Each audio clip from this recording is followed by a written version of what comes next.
আসসালামু আলাইকুম। একটি গুরুত্বপূর্ণ তথ্য নিয়ে আপনাদের সামনে হাজির হয়েছি। প্রাথমিক শিক্ষা অধিদপ্তর থেকে নতুন শপথ বাক্য পাঠ করানোর নির্দেশনা দেওয়া হয়েছে। অর্থাৎ নতুন করে যে শপথ বাক্যটি দেওয়া হয়েছে সেই শপথ বাক্যটি এখন থেকে সকল সরকারি এবং বেসরকারি সকল শিক্ষা প্রতিষ্ঠানকে পাঠ করতে হবে। এখন আমরা দেখে নিব সেই শপথ বাক্যটি কী এবং প্রত্যেকটি সমাবেশে আমাদেরকে শপথ বাক্য পাঠ করতে হবে। এখানে বলা হয়েছে, আমি শপথ করিতেছি যে মানুষের সেবায় সর্বদা নিজকে নিয়োজিত রাখিব, দেশের প্রতি অনুগত থাকিব, দেশের একতা ও সংহতি বজায় রাখিবার জন্য সর্বদা সচেষ্ট থাকিব।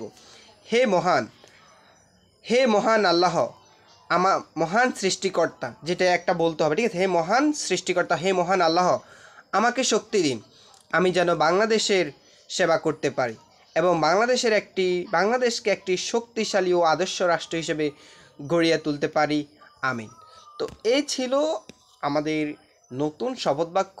অর্থাৎ এখানে বঙ্গবন্ধুর নাম ছিল পূর্বে, এখন সেই বঙ্গবন্ধুর নামটা মুছে দিয়ে নতুন করে শপথ বাক্য পাঠ করানোর জন্য প্রত্যেকটি শিক্ষা প্রতিষ্ঠান, সেটা সরকারি কিংবা বেসরকারি, সকল শিক্ষা প্রতিষ্ঠানকে এই নির্দেশনা দেওয়া হয়েছে। ধন্যবাদ আপনাদের সবাইকে। আল্লাহ হাফেজ।